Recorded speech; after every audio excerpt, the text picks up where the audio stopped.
আজি আপোনালোকক জনাবলৈ ওলাইছো হনুমান চালিসা পাঠ কৰাৰ সময়ত পালন কৰিবলগীয়া কেইটামান নিয়মৰ বিষয়ে। নমস্কাৰ বন্ধুসকল, আপোনালোক সকলোকে মোৰ চেনেল হিল উইথ মিলৈ স্বাগতম জনাইছো। যদি মোৰ এই ভিডিঅটো আপোনালোকৰ ভাল লাগে তেন্তে লাইক কৰিব, চেনেলটো সাবস্ক্ৰাইব কৰিব আৰু কমেন্ট বক্সত লিখিব জয় শ্ৰীৰাম। আহকচোন এতিয়া জানো হনুমান চালিসা পাঠ কৰাৰ সময়ত আমি কি নিয়ম মানি চলিব লাগে।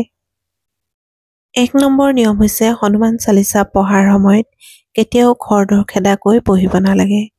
ধীৰ স্থিৰভাৱে বহি এটা শব্দৰ অৰ্থ বুজি পোৱাকৈ চালিসা পঢ়িব লাগে। এটা কথা মনত ৰাখিব যে আপুনি যিমানেই স্থিৰ আৰু স্পষ্ট গতিৰে চালিসা পঢ়িব সিমানেই আপোনাৰ প্ৰাৰ্থনাও শক্তিশালী হ'ব। 2 হনুমান চালিসা পঢ়াৰ সময়ত কেতিয়াও মাজৰ পৰা নপঢ়িব। যেতিয়া আপুনি চালিসা পঢ়িম বুলি ভাবিব অকণমান সময় নিজৰ বাবে উলিয়াই প্ৰথমৰ পৰা শেষলৈকে সম্পূৰ্ণভাৱে পঢ়িব। 3 হনুমান চালিসা পঢ়োতে সদায় স্পষ্ট আৰু উচ্চাৰণসহ ডাঙৰকৈ পঢ়িব লাগে। মনে মনে অৰ্থাৎ মুখৰ ভিতৰতে গুণগুণাই চালিসা পঢ়া উচিত নহয় আৰু ভুল উচ্চাৰণ কৰি পঢ়িব নালাগে। 4 নম্বৰ হৈছে হনুমান চালিসা পাঠ কৰিবলৈ সদায় এটা নিৰ্দিষ্ট স্থান বাছি ল'ব লাগে। য'তে ত'তে বহি হনুমান চালিসা পাঠ কৰা উচিত নহয়।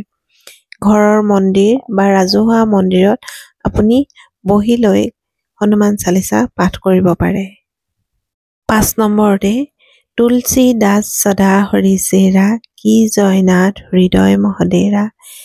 এই চৌপাইটো পঢ়োতে তাত তুলসী দাসৰ ঠাইত সদায় নিজৰ নাম উচ্চাৰণ কৰিব লাগে, তেতিয়াহে ইয়াৰ ফল পোৱা যায়।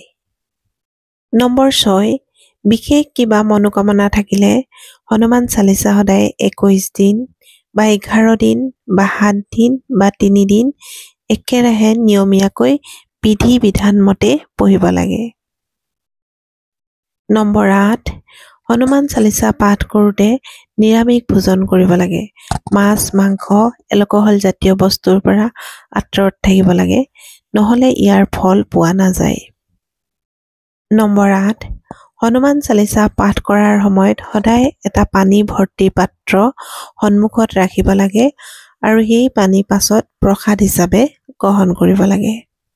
নম্বৰ 9 হনুমান চালিসা পাঠ কৰাৰ সময়ত ৰঙা ৰঙৰ বস্তু বা আৰু ৰঙা ৰঙৰ আসন ব্যৱহাৰ কৰিলে অতি শুভ বুলি গণ্য কৰা হয় আৰু লগতে ৰঙা ৰঙৰ প্ৰসাদ আগবঢ়াব লাগে।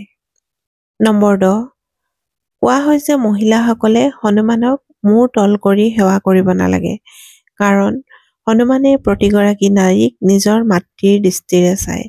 গতিকে মহিলাসকলেও হনুমানক পূজা কৰোঁতে, প্ৰভু হনুমানৰ পূজা কৰোঁতে তেওঁক ভাতৃৰূপে বা পুত্ৰৰ দৃষ্টিৰে চাইহে পূজা কৰিব লাগে।